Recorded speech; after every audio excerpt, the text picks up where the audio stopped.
മൗദൂദിനെതിരെയും മൗദൂദിസത്തിനെതിരെയും ഒക്കെ പടവെട്ടിയ ആളുകൾ ചില വിഷയങ്ങളിൽ പരസ്പരം അങ്ങോട്ടും ഇങ്ങോട്ടും പറഞ്ഞപ്പോൾ മറക്കാൻ കഴിയാത്ത ചില വാക്കുകൾ അങ്ങോട്ടും ഇങ്ങോട്ടും ഉന്നയിച്ചു. മറക്കാൻ പറ്റാത്ത ചില പ്രവർത്തനങ്ങളൊക്കെ അങ്ങോട്ടും ഇങ്ങോട്ടും ഉണ്ടായി. അതൊക്കെ മറക്കാനും പൊറുക്കാനുമുള്ള ഒരു വിശാല മനസ്സില്ലായ്മ, അത് മാത്രമാണ് സഹോദരന്മാരെ ഈ സത്യപ്രസ്ഥാനത്തിലേക്ക് നാം നിൽക്കുന്ന ഈ സംഘടനയുടെ ആദർശത്തിന്റെ പോക്ക് വഴികേടിലാക്കാണ് എന്ന് മനസ്സിലായിട്ടും തിരിച്ചു വരാൻ വേണ്ടി അവർക്കുള്ള തടസ്സം അത് മാത്രമാണ്. അതുകൊണ്ടാണല്ലോ ഈ ഗുണകാംക്ഷി എന്ന് പറയുന്ന ഈ സുഹൃത്ത് അദ്ദേഹത്തിന്റെ കത്ത് തുടങ്ങുന്നതിന് അങ്ങനെയാണ്. ഇത് ഇങ്ങോട്ട് തിരിച്ചു പോകണമെങ്കിൽ ഒരു വലിയ തൊലിക്കട്ടി തന്നെ വേണം. എന്നെ സംബന്ധിച്ചിടത്തോളം എനിക്കറിയാം, കഴിഞ്ഞ 10 വർഷത്തിനിടയ്ക്ക് ഈ സംഘടനാപരമായ വിഷയത്തിൽ പലതും സംസാരിച്ചിട്ടുണ്ടാവാം. പക്ഷേ ഒരു മുസ്ലിമിന്റെ സംസ്കാരത്തിന് യോജിക്കാത്തതൊന്നും സംസാരിച്ചു എന്ന അഭിപ്രായം എനിക്കില്ല. പക്ഷേ വ്യക്തിപരമായ വിഷയത്തിൽ ഒരു പക്ഷേ ഞാൻ നേരത്തെ ബഹുമാനനായ അബ്ദുൽ റസാഖ് സാഹിബ്, നമ്മുടെ നാഷണൽ കമ്മിറ്റിയുടെ ഭാരവാഹിയോട് ഞാൻ സംസാരിച്ചു. ഞാനും അദ്ദേഹം ആദ്യമായിട്ട് ഇന്നാണ് നേരിട്ട് കാണുന്നത്. പക്ഷേ എനിക്ക് അദ്ദേഹത്തെ അറിയാം, അദ്ദേഹത്തിന് എന്നെയും അറിയാം. ഞാൻ അദ്ദേഹത്തോട് പറഞ്ഞു, ഒരു പക്ഷേ ഈ കഴിഞ്ഞ 10 കൊല്ലത്തിനിടയ്ക്ക് ഞാൻ എന്തെങ്കിലുമൊക്കെ നിങ്ങളെപ്പറ്റി പറഞ്ഞിട്ടുണ്ടാവും, നിങ്ങൾ എന്നെ സംബന്ധിച്ചും പറഞ്ഞിട്ടുണ്ടാവും. എനിക്കറിയാം, പള്ളിയിൽ വെച്ചുകൊണ്ട് ബഹുമാന്യനായ കടലുണ്ടിക്കാരൻ ഗഫൂർ കെയെ ഞാൻ പരിചയപ്പെട്ടു. ഞാൻ അദ്ദേഹത്തോട് ആദ്യം പറഞ്ഞ വാക്ക്, പണ്ട് മിനയിലെ ടെന്റിൽ നിന്ന് യാത്ര പറഞ്ഞവരാണ് നമ്മൾ ഒരുമിച്ച് ഹജ്ജിലുണ്ടായിരുന്ന സമയത്ത്. പക്ഷേ അതിനുശേഷം ആദർശത്തിന്റെ വിഷയത്തിലോ സംഘടനാപരമായ വിഷയത്തിലോ വാക്കിൽ എന്തെങ്കിലും അനിഷ്ടകരമായ സംഭവം സംസാരിച്ചിട്ടുണ്ട് എങ്കിൽ ആദർശത്തിനാണോ വില നൽകേണ്ടത്, അതല്ല ഈ വിഷയങ്ങൾക്കാണോ?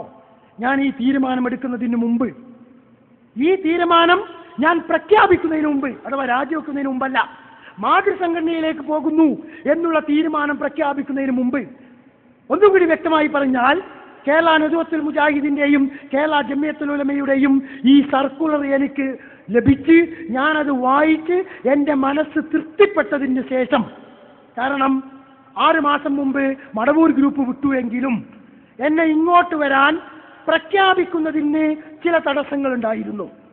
ആ തടസ്സങ്ങൾ എന്തായിരുന്നു? ഞാൻ തന്നെ പലപ്പോഴും മടവൂർ വിഭാഗത്തിന്റെ വേദികളിൽ വെച്ച് ചോദിച്ച ചില ചോദ്യങ്ങളുണ്ട്. അത് ഈ ജിന്ന് സിഹറുമായി ബന്ധപ്പെട്ടുകൊണ്ടുള്ള വിഷയങ്ങളിലാണ്. ആ ചോദ്യത്തിന് ഔദ്യോഗികമായി സംഘടനയുടെ മറുപടിയാണ് ആവശ്യം. ആ മറുപടി ലഭിക്കാത്തത് കൊണ്ട് ഈ രാജിക്കത്ത് 2010 ഫെബ്രുവരിയിൽ രാജി നൽകിയെങ്കിലും തീരുമാനം വൈകി. പക്ഷെ ഞാൻ കാത്തുനിന്നു.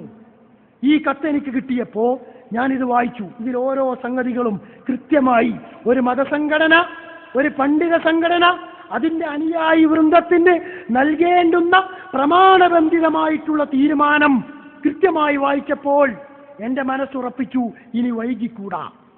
പക്ഷേ എന്നിട്ടും ഞാൻ തീരുമാനിക്കുന്നതിന് മുമ്പ് ഞാൻ ഏറെ ബഹുമാനിക്കുന്ന ഈ സൗദി അറേബ്യയിലെ ഒരു പണ്ഡിതനെ വിളിച്ചു.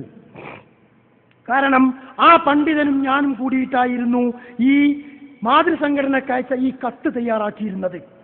ഇവിടെ നേരത്തെ പരാമർശിക്കപ്പെട്ട ഈ കത്ത് അതിന് രൂപം നൽകിയിരുന്നത് ഞങ്ങൾ 2 പേരും കൂടിയിട്ടായിരുന്നു. എന്നിട്ടാണ് അത് പരിശോധനയ്ക്ക് നൽകിയത്. അതുകൊണ്ട് തന്നെ ഈ തീരുമാനമെടുക്കുന്നതിന് മുമ്പ് ഞാൻ അദ്ദേഹത്തെ വിളിച്ചു പറഞ്ഞു, സർ, എൻ്റെ നിലപാട്, ഇപ്പോഴത്തെ നിലപാട് നിങ്ങൾക്കറിയാമല്ലോ, സംഘടനാപരമായി ഞാൻ സ്വീകരിച്ച നിലപാട് നിങ്ങൾക്കറിയാമല്ലോ. ഇപ്പോൾ എൻ്റെ മുമ്പിൽ 2 പ്രശ്നമുണ്ട്. ഒന്ന്, സംഘടനാപരമായ ചില പ്രശ്നങ്ങൾ.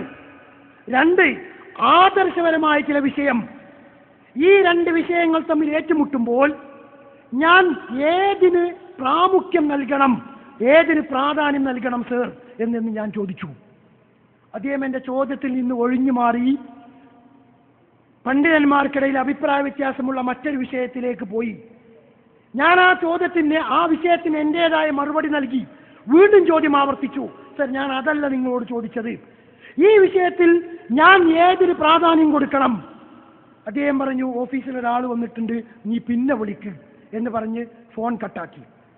പിന്നെ വിളിക്കേണ്ടി വന്നില്ല, ഞാൻ തീരുമാനിച്ചു. അപ്പോൾ ഇതാണ് സത്യത്തിൽ ഈ ഒരു ചിന്തയാണ്. എൻ്റെ പ്രിയപ്പെട്ട സുഹൃത്തുക്കളോട് എനിക്ക് അഭ്യർത്ഥിക്കാനുള്ളത്,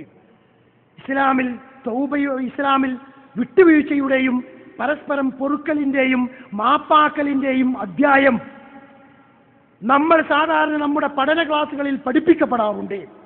വിശുദ്ധ റമദാനാണ് വരുന്നത്. ആ റമദാൻ വിട്ടുവീഴ്ചയുടെ മാസമാണ്, പരസ്പര സഹകരണത്തിന്റെ മാസമാണ്, പരസ്പരം പൊറുക്കലിന്റെ മാസമാണ്. സംഘടനാപരമായ വിഷയങ്ങളിൽ മാതൃസംഘടനയിൽപ്പെട്ട ഏതെങ്കിലും നേതാവിനോടോ ഏതെങ്കിലും പണ്ഡിതനോടോ ഏതെങ്കിലും പ്രവർത്തകനോടോ അനിഷ്ടകരമായി എന്തെങ്കിലും വാക്കുകളിലൂടെയോ പ്രവർത്തനത്തിലൂടെയോ ഉണ്ടായിട്ടുണ്ടെങ്കിൽ അത് മറക്കാനും ക്ഷമിക്കാനും പൊറുക്കാനുമുള്ള വിശാല മനസ്സ് കാണിച്ച് ആദർശത്തിന് മുൻതൂക്കം നൽകി, ആദർശത്തിന് പ്രാമുഖ്യം നൽകി ഈ മാതൃസംഘടനയിലേക്ക് തിരിച്ചു വരാനുള്ള വിശാല മനസ്സ് സഹോദരന്മാരെ നമുക്കുണ്ടാവണം. അതല്ലാതെ ഒരു പ്രവർത്തകൻ ഈ ഗ്രൂപ്പിൽ ഉറച്ചു നിൽക്കുമെന്ന് വാക്ക് തന്നാൽ ഈ ബുക്ക് പിൻവലിക്കാൻ തയ്യാറാണ് എന്ന് പറയുന്ന പണ്ഡിത നേതൃത്വത്തിന് പിന്നിലാണ് നമ്മൾ മുന്നോട്ട് പോകുന്നതെങ്കിൽ അപാരമായ ഗർത്തത്തിൽ വീണതിന് ശേഷം കൈമലത്തിയതുകൊണ്ട് അതിൽ നിന്ന് കൈച്ചിലാവാൻ രക്ഷപ്പെടാൻ നമുക്ക് സാധിക്കുകയില്ല സഹോദരന്മാരെ. അതുകൊണ്ട് ചിന്തിക്കുക. ഞാൻ അവസാനിപ്പിക്കുകയാണ്. ഈ വിഷയത്തിൽ ഇനിയും ഒരുപാട് കാര്യങ്ങൾ പരാമർശിക്കാനുണ്ട്. പക്ഷേ സമയം ഒരുപാടായതുകൊണ്ട് എന്തെങ്കിലും സംശയമുണ്ടെങ്കിൽ, സംശയത്തിന് വേണ്ടിയുള്ള സംശയമല്ല, സംശയമായിട്ടുണ്ട് എങ്കിൽ നിങ്ങൾക്ക് ചോദിക്കാം. എനിക്കറിയാവുന്ന വിധം ഞാനതിന് മറുപടി പറയും. കൂട്ടത്തിൽ സഹോദരന്മാരെ, അള്ളാഹു ഈ ഒരു സംസാരം ചില വ്യക്തികളുടെ പേര് ഞാനിവിടെ പരാമർശിച്ചിട്ടുണ്ട് എങ്കിൽ ഒരു നിലക്കും അവരോടുള്ള വ്യക്തിപരമായ വിദ്വേഷം കൊണ്ടോ ദേഷ്യം കൊണ്ടോ അല്ല. അവരോടൊക്കെ എനിക്ക് നല്ല ബഹുമാനമുണ്ട്, ആദരവുണ്ട്. പക്ഷേ വിഷയങ്ങൾ കൃത്യമായി മനസ്സിലാക്കാൻ വേണ്ടി, പ്രത്യേകിച്ചും എന്നോട് ഒരുമിച്ചിരുന്ന് വർഷങ്ങളോളം യാത്ര ചെയ്ത് ഒരുമിച്ച് ഭക്ഷണം കഴിച്ച് ഒരുമിച്ച് കിടന്നുറങ്ങി ഒരുമിച്ച് ദീനും സംഘടനയും ചർച്ച ചെയ്ത് ഞാൻ ഏറ്റവും കൂടുതൽ ബഹുമാനിക്കുന്ന ആളുകൾ പോലും സത്യവിരുദ്ധമായ പ്രസ്താവനകൾ ഇറക്കുമ്പോൾ ഉണ്ടായ വേദനയും സത്യാവസ്ഥ ജനങ്ങൾ മനസ്സിലാക്കണമെന്നുള്ള ആഗ്രഹവുമാണ് ചില വ്യക്തികളുടെ പേര് ഇവിടെ പരാമർശിക്കാൻ വേണ്ടി എന്നെ നിർബന്ധിതനാക്കിയത്.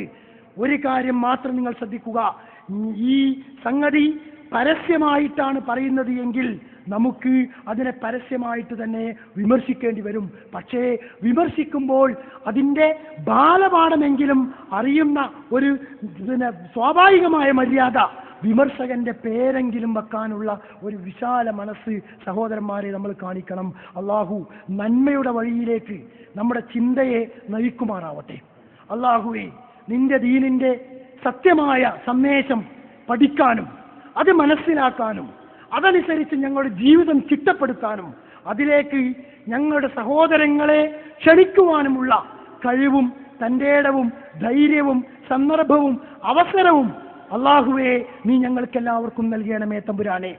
ഞങ്ങൾക്കിടയിൽ ഈ സംഘടനാപരമായ വിഷയത്തിൽ സംസാരത്തിലോ വാക്കിലോ ഏതെങ്കിലും രൂപത്തിലുള്ള മാനസികമായ അകലമുണ്ടായിട്ടുണ്ട് എങ്കിൽ അള്ളാഹുവേ, ഈ ആദർശത്തിന്റെ പ്രചരണത്തിന് വേണ്ടി ആ അകൽച്ച ഇല്ലായ്മ ചെയ്ത് സത്യത്തിന്റെ പിന്നിൽ ഉറച്ചു നിൽക്കാനുള്ള ദൃഢത ഞങ്ങളുടെ മനസ്സിന് നീ നൽകണമേ തമ്പുരാനെ. അള്ളാഹുവേ, ഞങ്ങളുടെ നഫ്സിനെ നിയന്ത്രിക്കുന്നവൻ നീ മാത്രമാണല്ലോ റബ്ബേ. നിന്റെ ദീനിൽ ഈ സത്യത്തിന്റെ മാർഗത്തിൽ ഞങ്ങളുടെ മനസ്സിനെ നീ ഉറപ്പിച്ചു നിർത്തണമേ തമ്പുരാനെ. അള്ളാഹുവേ, യഥാർത്ഥ മാർഗത്തിലൂടെ ചരിച്ച് സ്വർഗത്തിൽ ജന്നാത്തുൽ ഫിർദൗസിൽ ഒരുമിച്ച് കൂടാനുള്ള ഭാഗ്യം ഞങ്ങൾക്കെല്ലാവർക്കും നീ നൽകണമേ തമ്പുരാനെ. വഹദ അല്ലാഹു അലം. സല്ലല്ലാഹു അലാ മുഹമ്മദ്. അസ്സലാമു അലൈക്കും.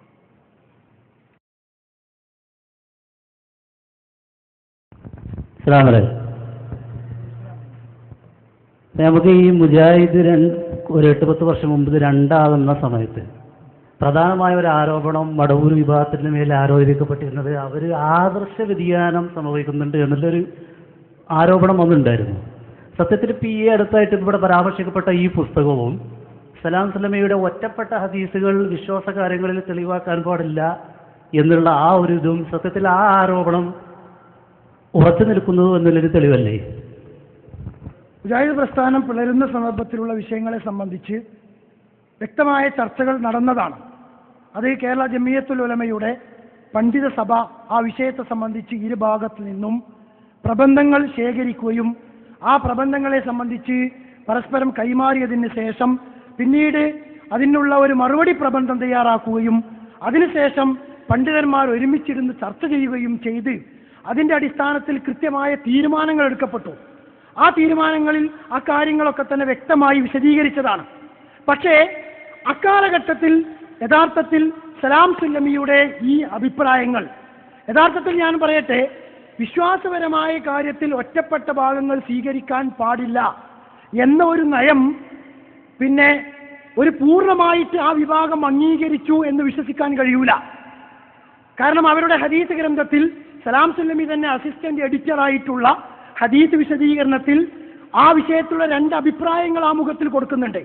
ഇവിടെ വിഷയം എന്താണ് എന്ന് ചോദിച്ചാൽ, സംഘടന രണ്ടായപ്പോൾ ഈ രണ്ടായതിന് ശേഷം സലാം സുല്ലമി ഒരു ഭാഗത്തേക്ക് വന്നു. ആ ഒരു ഭാഗത്തേക്ക് വന്നതിന് ഒരാൾ മടവൂർ ഭാഗത്ത് നിന്നു എന്നതിനേക്കാളും അപ്പുറം ഒരു പ്രത്യേകത സലാം സുല്ലമി ആ ഭാഗത്ത് നിന്നതിനുണ്ട്. അതെന്താ നിങ്ങൾ, ആ വിഭാഗത്തിന് ഈ തർക്കത്തിലുള്ള വിഷയത്തിൽ മതപരമായ തീരുമാനം വിധി കൽപ്പിക്കുന്നത് സലാം സുല്ലമിയുടെ പുസ്തകങ്ങളിലൂടെയും സലാം സുല്ലമിയുടെ പ്രഭാഷണങ്ങളിലൂടെയുമായിരുന്നു. അത് നമുക്കറിയാം. അദ്ദേഹമാണ് ദീനിയായിട്ട് അതിനെ പ്രതിരോധിക്കാൻ വേണ്ടി മുമ്പിൽ നിന്നിരുന്നത്. ബഹുമാനനായ കരിമ്പിലാക്കൽ പോലും പ്രസംഗത്തിന് ഉപയോഗിച്ചിരുന്നത് അദ്ദേഹത്തിന്റെ സലാം സുല്ലമിയുടെ പ്രസംഗത്തിലെ കോട്ടിങ്സ് ആയിരുന്നു. അതെങ്ങനെ വ്യാപകമായി വന്നപ്പോൾ നിങ്ങൾ ചോദ്യകർത്താവ് സൂചിപ്പിച്ച സലാം സുല്ലമിയുടെ ഈ ഒറ്റപ്പെട്ട അഭിപ്രായങ്ങൾ വിശ്വാസങ്ങൾക്ക് സ്വീകരിക്കാൻ പാടില്ല. യഥാർത്ഥത്തിൽ ഒറ്റപ്പെട്ട ഹദീസുകൾ അഥവാ ഖബർ ആഹാദുകളായ ഖബർ വാഹിദായ ഹദീസ് വിശ്വാസപരമായ കാര്യങ്ങൾക്ക് സ്വീകരിക്കാൻ പാടില്ല എന്നത് അഹ്ലുസുന്നത്ത് വൽ ജമാഅത്തിന്റെ നിലപാടൊന്നുമല്ല. അത് വേറെ മനസ്സിലാക്കണം നിങ്ങൾ. അങ്ങനെ നിലപാട് ആർക്കില്ല? അഹ്ലുസുന്നത്ത് വൽ ജമാഅത്തിനില്ല. ഇൻഷാ അല്ലാഹ് സമയം കിട്ടുകയാണെങ്കിൽ ഞാൻ പറഞ്ഞുതരാം. അപ്പോൾ സലാം സുല്ലമിയുടെ ഈ ഒരു നിലപാട് സാധാരണ മടവൂർ ഗ്രൂപ്പുകാരുടെ മനസ്സിലേക്ക് മെല്ലെ മെല്ലെ മെല്ലെ മെല്ലെ ഉറച്ചു. അതാണ് ഉണ്ടായത്. അങ്ങനെ വന്നപ്പോൾ എന്താ നിങ്ങൾ, സലാം സുല്ലമിയുടെ ഒറ്റപ്പെട്ട അഭിപ്രായം മടവൂർ വിഭാഗത്തിന്റെ അഭിപ്രായമായി മാറി. അങ്ങനെ മാറിയത് കൊണ്ടാണ് ഈ അഭിപ്രായത്തിൽ യുവതന്നെ പുസ്തകം ഇറക്കിയത്. സീപ്പിനെ കൊണ്ട് തന്നെ അതിന് അവതാരിക എഴുതിപ്പിച്ചത്. അപ്പൊ എന്തായി, ആ അഭിപ്രായം ആരുടെ അഭിപ്രായമായി വന്നു? സംഘടനയുടെ അഭിപ്രായമായി വന്നു. അതുപോലെ തന്നെ ശബാബിൽ നെല്ലും ബദിരും എന്ന തലക്കെട്ടിൽ ഒരു വ്യക്തിയുടെ ലേഖനമല്ലല്ലോ, നെല്ലും ബദിരും എന്ന തലക്കെട്ടിൽ ലേഖനങ്ങൾ വന്നത്. അപ്പോ യാന്ത്രികമായി ഭാഷയുടെ അടിസ്ഥാനത്തിൽ പറഞ്ഞാൽ ഒരു സിഹിർ എന്നോണം, അതിനും സിഹിർ എന്ന് പറയും ഭാഷയിൽ. അത് ഒരാശയം മെല്ലെ മെല്ലെ മെല്ലെ മെല്ലെ മനസ്സിലേക്ക് സ്വാധീനിച്ചാൽ അതിന് ഭാഷയിൽ എന്ത് പറയാം? സിഹിർ എന്ന് പറയും. അതുകൊണ്ടാണ് നബി സല്ലല്ലാഹു അലൈഹി വസല്ലം പറഞ്ഞത് ഇന്ന ഫിൽ ബയാനി ലസിഹ്റാ എന്ന് നബി സല്ലല്ലാഹു അലൈഹി വസല്ലം പറഞ്ഞത്. അതും ഒരു തരം സിഹിറാ. മനസ്സിലായില്ലേ? ആ സിഹിറിൽ ആര് പെട്ടു? ആ വിഭാഗത്തെ ആളുകളൊക്കെ പെട്ടു. ഏതാണത്? അതിന് തെളിവാണല്ലോ ഈ ബുക്കിന്റെ അവസാനത്തെ ഭാഗം എനിക്കൊരു സുഹൃത്ത് ഇമെയിലൂടെ അയച്ചു തന്നു.